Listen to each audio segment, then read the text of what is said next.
KPBS On Demand is supported by Splatero, helping homeowners pay off debt or for home improvements by offering streamlined access to your home's equity with no additional monthly payments or new debt. Splatero provides a lump sum payment in exchange for a share of your home's future value. Learn more at splatero.com.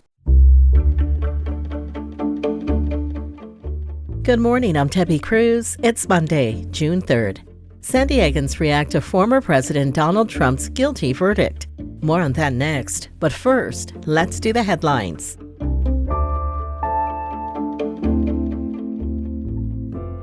The rolling strike by UAW academic workers arrives at UCSD today. The strike is a response to the University of California's recent actions involving protests in support of Palestinians on its campuses. 8,000 academic researchers, postdoctoral scholars, and graduate student workers are expected to walk off the job at UCSD.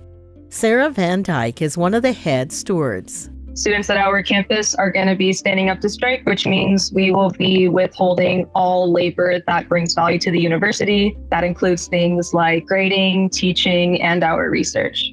UAW members at UC Santa Barbara also plan to strike today.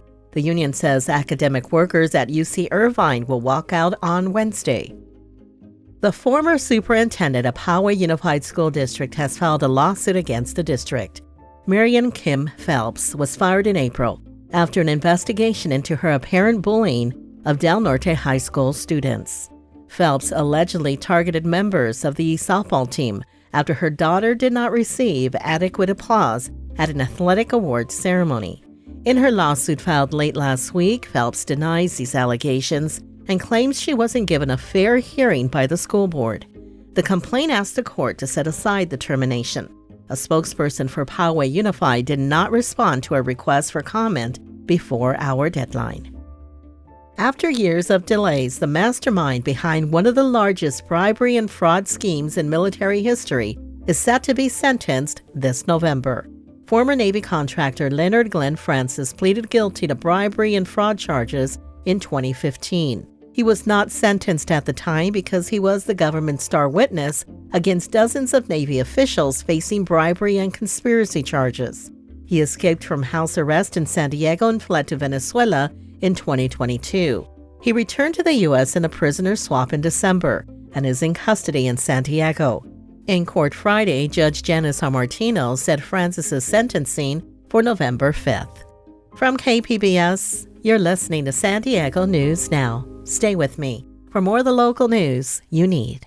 KPBS On Demand is supported by UC San Diego's Art Power, presenting cellist Joshua Roman, performing from his album Immunity, alongside music by J.S. Bach and more. Sunday, June 22nd at UC San Diego's Epstein Family Amphitheater. Reserve your tickets at artpower.ucsd.edu.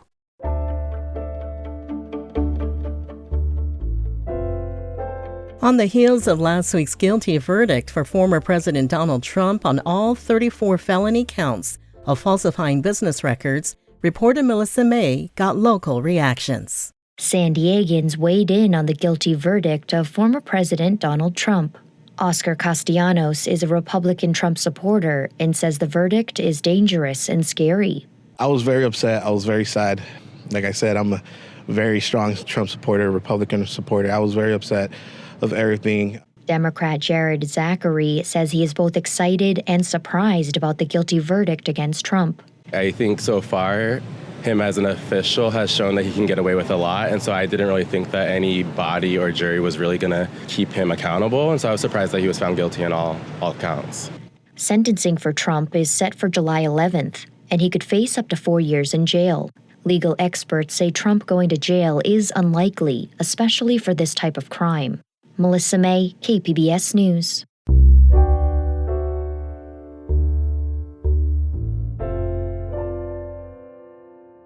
San Diego is one of 3 cities in the state chosen for a grant program that aims to reconnect communities divided by freeways. But Metro reporter Angie Bowen says the program is in jeopardy. When Caltrans built Interstate 805 in the 1970s, the freeway devastated and divided neighborhoods on either side. The state's Reconnecting Communities program is meant to heal those wounds. But under the latest budget proposal out of Sacramento, the grant program would be cut to $50 million, a third of its original size. Leslie Reynolds leads Groundwork San Diego, a nonprofit advising local officials on how to spend the funds. What really we need to be aspiring to is equitable investments to create some sort of equality amongst these communities with the resources that are abundant in other communities. The governor and state lawmakers have until June 15th to adopt a budget that closes an estimated deficit of $27 billion. Andrew Bowen, KPBS News. Road safety advocates say Mayor Todd Gloria's proposed budget addresses just 8 of the 15 deadliest intersections in San Diego. Reporter Katie Anastas has more on what they want at the others. What do we want? Safe streets! When do we want it? Now! What do we want? Advocates rallied Friday at Market and 19th Streets. It's one of the 15 deadliest intersections in San Diego. Mayor Todd Gloria's proposed budget puts $33 million toward eliminating traffic deaths, but advocates say 7 of the fatal 15 aren't on the list. They're asking the city to make sure all 15 have crosswalk stripes, countdown signals, and sounds telling pedestrians to walk or wait. Anar Salayev is the CEO of Bike San Diego. The simple fixes recommended here by Families for Safe Streets, by Circulate San Diego, by Bike San Diego, would add a mere $700,000 to the fiscal year 25 budget. Mere pennies for the preservation of the lives of San Diegans. San Diego City Council takes a final vote on the budget on June 11th. Katie Anastas, KPBS News. Vaccines bring a measure of protection from influenza, but the flu mutates so quickly it can render vaccines ineffective. SciTech reporter Thomas Fudge tells us about a molecule being tested in San Diego that might stop all strains of the flu. The molecule created in the labs of Scripps Research may be a way to stop not just one, but many different strains of the flu. In lab experiments, it has disabled a part of the virus that works like a key that allows the flu to enter our cells.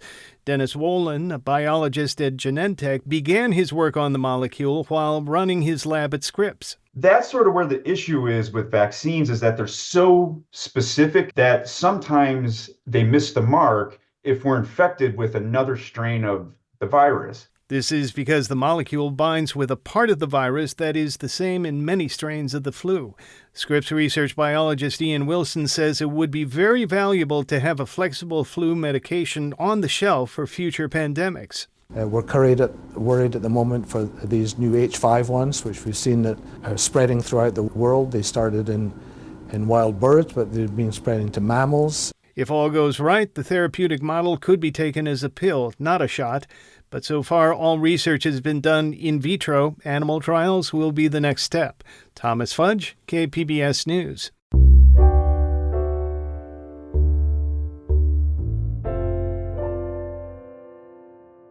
A new program is buying produce from local farmers to feed nutrition insecure San Diegans. To understand the impact, reporter Katie Hyson followed a radish from ground to grocery bag. On a Tuesday morning in May, Byron in Coma pulls up radishes. I ask him to taste test. Spicy, crunchy, definitely quite juicy. He moved from Zimbabwe in 2015 and started Hukama Produce, a 4-acre farm in Ramona. For me, it's like a dream. His mission is to feed the community the best food possible. It is so fresh. Sometimes when it's warm outside, we harvest at midnight. When it's so cool, the crop is fresh, and alive, and the taste in the end is so different. Farm sector debt is at a record high. The USDA says 1/4 of U.S. farms carry debt, and it's even harder for small to mid-sized farms like Nkoma's. It's a battle in the reds. We were barely having our nose above water. Then in January, the food bank Feeding San Diego partnered with him. Their weekly, nearly $500 order helped stabilize the farm's finances, providing steady income that's hard to get from unpredictable farmers markets. That lets him plan investments. He hopes to hire more labor by shade netting. Nkoma washes radishes as the delivery truck pulls up. They load up, and I follow them to the Feeding San Diego warehouse in Mira Mesa. There, Byron's radishes join boxes from 45 other small to mid-sized farms in the county, many run by women and farmers of color. Produce from small farms costs more for buyers like Feeding San Diego, about $2 per pound instead of 20 cents. The USDA's new local food program aims to even that playing field. It funds local governments to buy from local growers. Leticia Rodriguez sources the produce for Feeding San Diego. She says buying local is better for the environment. Instead of outsourcing it from another county or another state, we're able to use less fuels, less emissions. And it avoids hundreds of thousands of dollars in shipping fees. Rodriguez says offering fresh produce, not just canned or boxed food, is vital. Food is medicine, and a lot of the communities that we serve, they do have more health issues. They're more vulnerable. So this allows them to have access to produce that they normally may not be able to purchase. And she says recipients prefer the smaller farm produce. Typically in our normal program, we get staples like potatoes, onions, cucumbers. With this program, it's like Swiss chard, shiitake mushrooms, bok choy, very culturally preferred produce that we normally would not be able to get. Nearly 1,000 people come to their produce distribution every week. I watch them line up the following Saturday. A rainbow fills the long tables, watermelons, peppers, and more, all the way to Nkoma's radishes. Volunteers pass out thousands of pounds of food. How many families? 3. I hope to speak with a radish recipient, but I discover most people in line have limited English. Feeding San Diego doesn't track demographics of their produce recipients. Volunteers say there are a lot of immigrants, especially from the Philippines. The Hunger Coalition estimates 1 in 4 people in San Diego County are nutrition insecure, disproportionately people of color. All right, enjoy. Finally, Nkoma's radishes in her bag, one woman agrees to talk, Ophelia West. What do you think you'll do with the radishes? Just make that a salad. I like the fresh vegetable and fruits. I think of Nkoma's dream to feed his community good food. The program is funded through July of next year. Katie Hyson, KPBS News. That's it for the podcast today. As always, you can find more San Diego news online at kpbs.org. Join us again tomorrow for the day's top stories. I'm Debbie Cruz. Thanks for listening and have a great Monday.